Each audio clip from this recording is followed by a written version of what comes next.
வணக்கம் மக்களே. இந்த வருஷம் கிறிஸ்மஸுக்கு நான் டேட்ஸ் கேரட் கேக் தாங்க ப்ளம் கேக் செஞ்சு காட்ட போகிறேன். கேரட்டு பேரிச்சம்பழம் கட் பண்ணி எடுத்து வச்சிருக்கிறேன். இப்போ தேவையான பொருட்கள் பார்த்துடலாம். மைதா மாவு 250 கிராம்,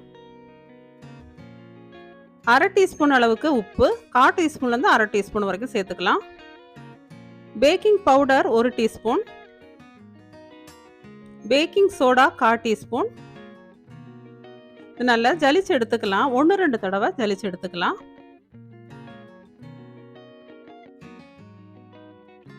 இப்போ ஜலிச்சு வச்சாச்சு.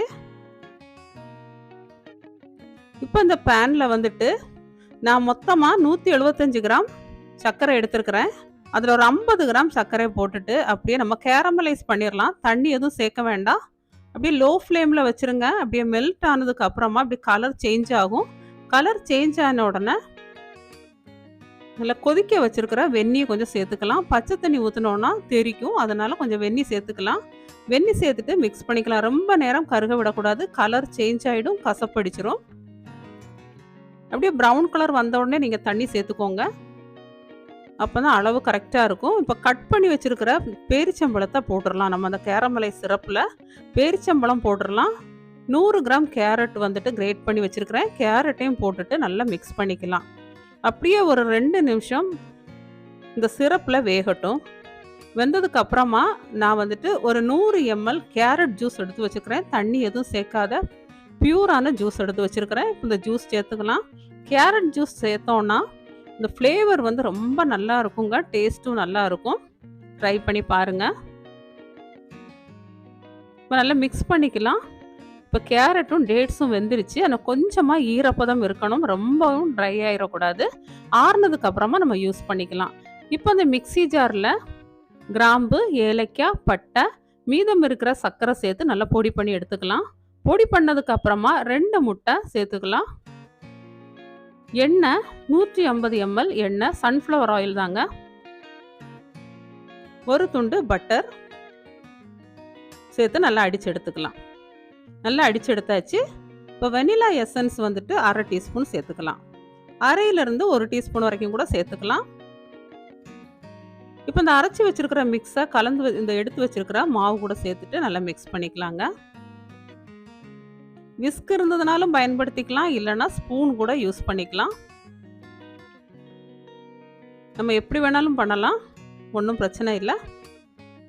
இப்போ நம்ம ஆற வச்சிருக்கிற சிரப்பு பேரிச்சம்பழம் சிரப்போடு சேர்த்து ஊற்றிடலாம். நல்லா ஆறுனதுக்கப்புறம் சேர்த்துக்கணும். இதில் கொஞ்சமாக மைதா மாவு சேர்த்துட்டு மிக்ஸ் பண்ணிக்கலாம். மைதா மாவு சேர்த்து நம்ம மிக்ஸ் பண்ணிவிட்டு சேர்த்தோதான் எல்லா இடமும் கரெக்டாக ஸ்ப்ரெட் ஆகும். இல்லைன்னா ஒரே இடத்துல அப்படியே தங்கிக்கிடும் கேக்கில். நல்லா மிக்ஸ் பண்ணிக்கலாம். கொஞ்சம் ப்ரெஷர் கொடுத்தே மிக்ஸ் பண்ணலாம்.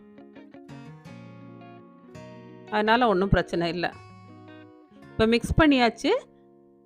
கொஞ்சமாக பாதாம் வந்துட்டு நான் கட் பண்ணி வச்சுருக்கிறேன். 100 கிராம் பாதாம் பொடிசாக கட் பண்ணி வச்சுருக்கிறேன். அதில் கொஞ்சம் மைதா சேர்த்துட்டு அப்படி டஸ்டிங் பண்ணிவிட்டு நான் சேர்த்துருக்கிறேன். அப்போ நம்ம சாப்பிட்றப்போ கேக் சாப்பிட்றப்போ கடிக்கிறதுக்கு ரொம்ப டேஸ்ட்டாக இருக்கும். இந்த ஆப்ஷனல் தான், தேவைப்பட்டால் யூஸ் பண்ணிக்கலாம். இப்போ கேக் டின் ரெடி பண்ணி வச்சுருக்கிறேன். உள்ளே கொஞ்சம் பட்டர் போட்டு வச்சுருக்கிறேன். இதில் கொஞ்சமாக மைதா சேர்த்துட்டு எல்லா இடமும் படுற மாதிரி ஸ்ப்ரெட் பண்ணிவிட்டு அதை போட்டுருங்க. அதுக்கப்புறமா நம்ம கலந்து வச்சுருக்கிற கேக் கலவையை நம்ம ஊற்றிக்கலாம். ரொம்ப மேலே வரைக்கும் ஊற்ற வேண்டாம். இப்போ நான் எடுத்துருக்கிற கேக் டின்னுக்கு இது அளவாக இருக்கும். ஒரு 3/4 பாகம் மட்டும் ஊற்றிக்கோங்க. இப்படி நல்லா டேப் பண்ணிடுங்க. அப்போ தான் அது பபுள்ஸ் இல்லாமல் இருக்கும். ஒரு ஸ்பூனால் இப்படி கொஞ்சம் கோடு போட்டுக்கோங்க. பபுள்ஸ் இல்லாமல் கரெக்டாக வரும். நல்லா தட்டிக்கிடலாம். நல்லா தட்டிட்டு இதுக்கு மேலே பொடிசாக கட் பண்ணி வச்சுருக்கிற பாதாமை போடலாம். பார்க்குறதுக்கு அழகாக இருக்கும். நடுவில் அப்படியே கொஞ்சம் பேரிச்சம்பழத்தை வச்சிடலாங்க. பேரிச்சம்பழத்தை கட் பண்ணி வச்சிடலாம். நான் ஏற்கனவே வந்துட்டு பாத்திரத்தை ஃப்ரீ ஹீட் பண்ணி வச்சுருக்கிறேன். நீங்கள் இந்த மாதிரி அலுமினிய பாத்திரம் இருந்தால் யூஸ் பண்ணிக்கலாம். இல்லைன்னா நீங்கள் வந்துட்டு பேன் இருந்தால் கூட யூஸ் பண்ணிக்கலாம். இப்போ பார்த்தீங்களா, நான் ஹீட் பண்ணி ஏற்கனவே கீழே ஒரு தோசைக்கல், பழைய தோசைக்கல் வச்சுருக்கிறேன். அதுக்கு மேலே இப்படி ஒரு சட்டி வச்சுருக்கிறேன். உள்ளே ஒரு ரிங்கு வச்சுருக்கிறேன். ரிங்குக்கு பதிலாக நீங்கள் கிண்ணம் கூட போட்டுக்கலாம். இல்லை ஹீட்டாக இருக்கும், பார்த்து வைக்கணும். நீ மூடி வச்சிடலாம். இது ஒரு 50 மினிட்ஸ் ஆகுங்க. ஹைல வந்துட்டு ஒரு 10 மினிட்ஸ் வச்சுருங்க. ஹைல 10 மினிட்ஸ் வச்சதுக்கு அப்புறமா, அதுக்கப்புறம் சிம்ல வச்சுருங்க. ஒரு 40 மினிட்ஸ் சிம்ல வச்சுருங்க.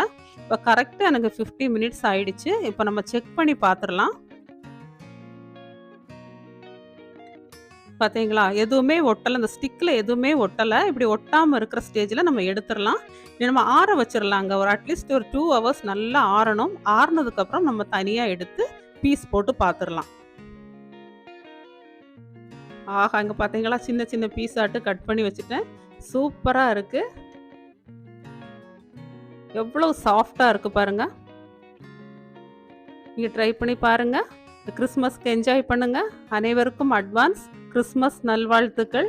நன்றி மக்களே! இந்த வீடியோ உங்களுக்கு பிடிச்சிருந்தா சப்ஸ்கிரைப் பண்ணி சப்போர்ட் பண்ணுங்க.